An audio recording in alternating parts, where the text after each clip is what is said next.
여러분 안녕하세요. 기출 150문제로 한능검 1등급 맞기의 신쌤입니다. 오늘이 그 33번째 시간인데요. 오늘이 일제강점기 마지막 시간이 되겠습니다. 자, 그러면 문제풀이 바로 시작하도록 하겠습니다. 1번 55회 기출문제네요. 가 단체에 대한 설명으로 옳은 것은 이것은 가가 1933년에 만든 한글 맞춤법 통일안의 총론입니다. 가는 기관지 한글을 간행하고 외래어 표기법 통일안을 마련하는 등 우리말을 지키기 위해 노력하였습니다. 여러분 게임 끝났죠?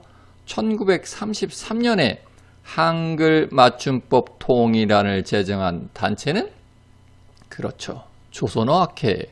따라서 이 문제는 조선어학회에 대한 설명으로 옳은 것 찾아봐라. 1번 우리말 큰사전 편찬을 시도하였다. 1번 바로 정답 나왔네요. 1번 정답. 2번 한글 신문인 제국신문을 간행하였다. 여러분 제국신문은 대한제국기 때 발행된 신문, 구체적으로는 1898년도 창간돼서 1910년에 폐간된 신문. 3번 최초로 한글에 띄어쓰기를 도입하였다. 이거는 독립신문에 대한 설명이네요. 인물로 따지면 헐버트와 주시경 선생님. 4번 우리말 의문연구소인 언문지를 저술하였다.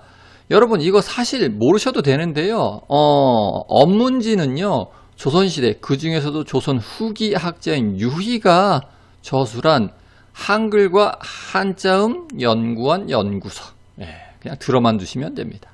5번 한글 연구를 목적으로 학부 아래 설립되었다.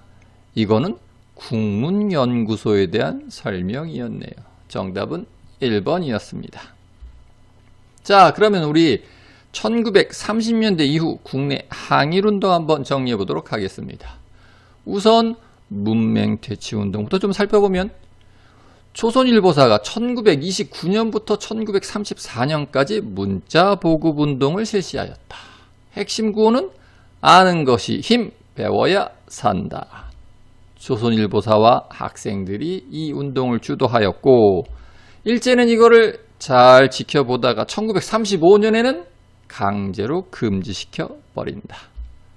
자, 다음으로 살펴볼 건 동아일보의 부나로드 운동 1931년부터 1934년까지 시행되었는데 핵심 구호는 다 함께 부나로드, 러시아어로 민중 속으로라는 뜻이죠.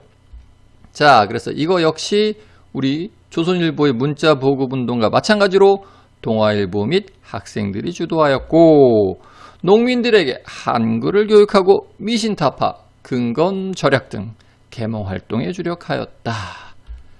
이거 조금 더 살펴봐야 되는 건 이 부나로드 운동이 계몽소설에 영향을 주어서 시문의 상록수, 이광수의 흑 등이 탄생하게 되었다. 일제는 조선일보의 문자 보급운동과 같이 이를 유심히 지켜보다 1935년 강제로 금지시켜 버린다. 자, 다음으로 살펴볼 건 조선어 학회 사건. 이거 1942년도의 사건이지만 우리 좀 뿌리를 좀 거슬러 올라가자면 우선 1907년도에 한글 연구를 목적으로 학부 아래 국문연구소가 설립이 된다. 그러다 일제강점기 때 구체적으로는 1924년도에 이 국문연구소를 계승하여 조선어 연구회가 탄생하게 된다. 조선어 연구회에서는요. 가계한날, 즉 한글날을 제정하였고 한글 잡지인 한글을 창간하게 되었다. 자, 그리고 1931년 이 조선어 연구회가 확대 개편되어 탄생된 것이 바로 조선어 학회. 조선어 학회에서는요. 우선 한글 맞춤법 통일안을 제정하였고 조선어 연구회에서 창간한 잡지 한글을 지속적으로 간행하였다. 또한 우리말 큰사전 편찬을 시도하였는데 이 와중에 일제가 이 조선의 학회를 민족주의 단체로 규정한 후 이윤재, 최연배 등 우리 조선어 학회 핵심 인사들을 체포한 후 조선어 학회를 치안유지법 위반이라는 죄목을 뒤집어 씌워서 강제로 해산시켜 버렸다. 그리고 바로 이 사건이 조선어 학회 사건. 자, 뭐 이 정도 정리하시면 될 것 같습니다. 다음 문제 보도록 하겠습니다. 2번 59회 기출문제네요. 가 부대에 대한 설명으로 옳은 것은 인도 전선에서 가가 활동에 나선 이래 각 대원은 민족의 영광을 위해 빗발치는 탄환도 두려워하지 않고 온갖 고초를 겪으며 영국군의 작전에 협조하였다. 가는 적을 향한 육선 선전방송, 전단살포, 포로신문, 정찰, 포로훈련 등 여러 부분에서 상당한 성과를 거두었다. 그 결과 영국군 당국은 우리를 깊이 신임하고 있으며 한국 독립에 대해서도 동정을 아끼지 않고 있다. 충칭에 거주하고 있는 한국 청년 동지들이 인도에서의 공작에 다수 참여하기를 희망한다. 여러분, 가 부대를 봤더니 우선 인도 전선에서 영국군 작전에 협조하면서 활동을 하였고 충칭이라는 말도 나오고 한국 독립이라는 말도 나오네요. 따라서 가 부대는 어떤 부대다? 그렇죠. 한국 광복군. 따라서 이 문제는 한국 광복군에 대한 옳은 설명 찾아봐라. 1번 청산리에서 일본군에 맞서 대승을 거두었다. 이건 1920년대 독립군에 대한 얘기죠. 구체적으로는 김자진 장군의 북로군정서, 홍범도 장군의 대한독립군에 대한 설명이네요. 2번 미군과 연계하여 국내 진공작전을 계획하였다. 이게 한국 광복군에 대한 옳은 설명. 2번 정답.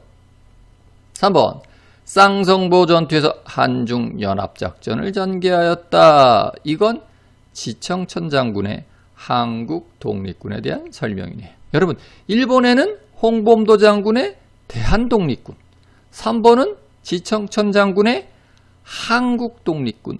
대한독립군, 한국독립군 비슷한데 엄연히 다르니까 구분해서 외워두셔야 됩니다. 4번 중국 의용군과 연합하여 흥경성에서 승리하였다. 이건 양세봉 장군의 조선혁명군. 5번 동북항일연군으로 개편되어 유격전을 펼쳤다. 이건 동북인민혁명군에 대한 설명이네요. 정답은 2번이었습니다. 자, 그러면 우리 한국 광복군 한번 정리해 볼까요? 한국 광복군은 1940년 9월 충칭에서 대한민국 임시정부의 군대로 창설되었다. 처음에 총사령관에는 지청천, 참모장에는 이범석이 임명되었고 1941년 태평양 전쟁이 발발하자 대일 선전포고를 하였고 대독 선전포고도 하였다. 그런데 그 다음에 1942년 조선의용대를 통합하는, 여러분 조선의용대 우리 공부했죠? 1938년도에 탄생했지만 1941년 어떤 일이 있죠? 그렇죠. 주력 부대들이 화북으로 이동해서, 그렇죠, 조선의용대 화북지대를 결성. 그러자 김원봉 휘하의 조선의용대 부대들은 광복군에 편입되게 된다.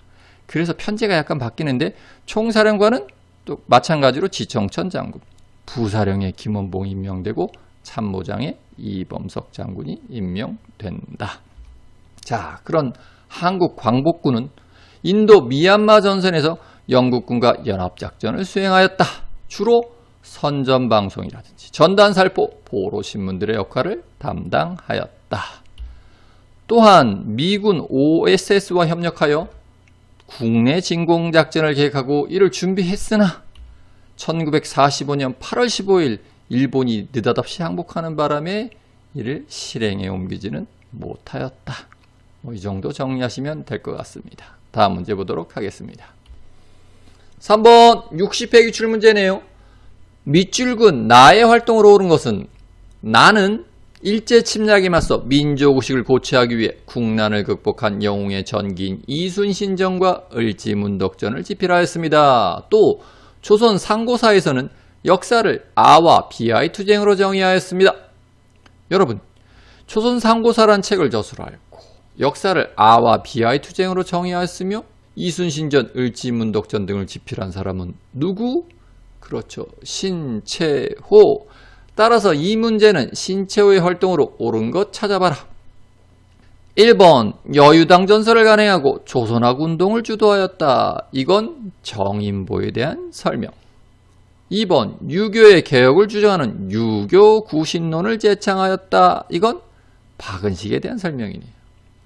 3번 조선사 편수에 들어가 조선사 편찬에 참여하였다. 이건 친일 역사학자들 신채호 선생님하고 전혀 상관없죠. 4번 조선사회 경제사에서 식민사학의 정체성론을 반박하였다. 이건 백남훈에 대한 설명이고 5번 민중의 직접 혁명을 주장한 조선혁명 선언을 작성하였다.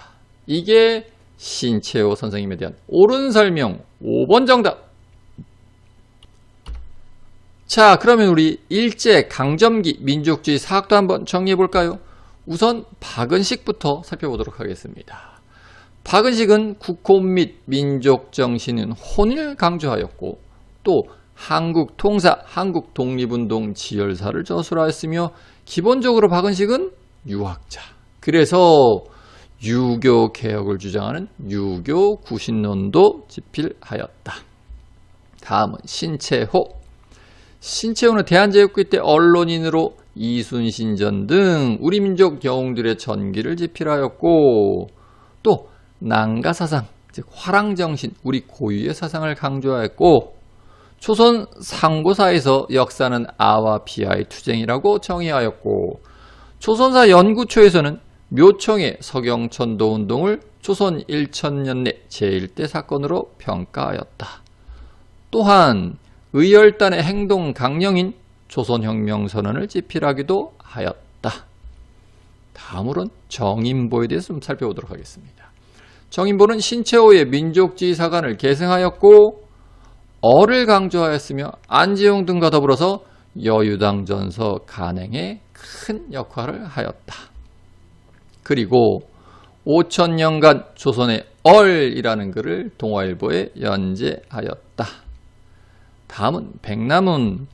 백남훈은 마르크스의 유물사관을 바탕으로 한 경제학자이자 역사학자. 그래서 일제 사학자들의 정체성론을 반박하였고 조선 사회경제사, 조선 봉건사회 경제사 등을 저술하였다. 다음으로 살펴볼 건 진단학회. 진단학회는 1934년 이병도, 손진태 등이 조직하였고 일제의 청구학회에 대항하기 위해서 진단학보를 발간하였다. 이 정도 정리하시면 될 것 같습니다. 자, 그럼 이것으로써 오늘 강의 마무리 짓고 일제강점기도 마무리 짓도록 하겠습니다. 감사합니다.